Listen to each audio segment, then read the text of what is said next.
საქართველოს ეროვნული ოლიმპიური კომიტეტის შენობის ფასადს ამიერიდან ცნობილი მოქანდაკის ლევან ვარდოსანიძის ავტორობით საქართველოს პირველი ეროვნული გმირი ჟიული შარტავას მემორიალური დაფა დაამშვენებს. მემორიალური დაფა ეროვნული ერთიანობის ცენტრი ჟიული შარტავას საზოგადოების თავმჯდომარემ ვახტანგ ყოლბაიამ და საქართველოს ეროვნული ოლიმპიური კომიტეტის პრეზიდენტმა ლერი ხაბელოვმა გახსნეს. ღონისძიება ჟიული შარტავას 80 წლის იუბილეს მიეძღვნა. საქართველოს ეროვნულ გმირს 7 მარტს 80 წელი შეუსრულდებოდა. ჟიული შარტავა საქართველოს ეროვნული ოლიმპიური კომიტეტის ამჟამინდელ შენობაში 1972-1980 წლებში მოღვაწეობდა. ღონისძიებას ესწრებოდნენ სეოკის ხელმძღვანელები, აფხაზეთის მთავრობის წარმომადგენლები, ჟიული შარტავას ოჯახის წევრები, ეროვნული ერთიანობის ცენტრის ჟიული შარტავას საზოგადოების წევრები და სხვა მოწვეული სტუმრები.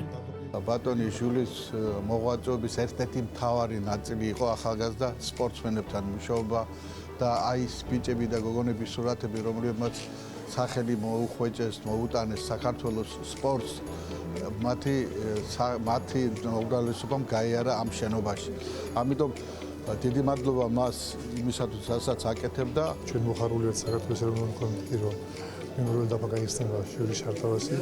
ეს არის საქართველოს გმირი, ადამიანმა, რომელმაც შექმნა ისტორია და საუკეთესო წლები შეძლია საქართველოს. ამ შენობაში ჟიული შარტავა მუშაობდა 8 წლის განმავლობაში და დღეს გაიხსნება მემორიალური დაფა.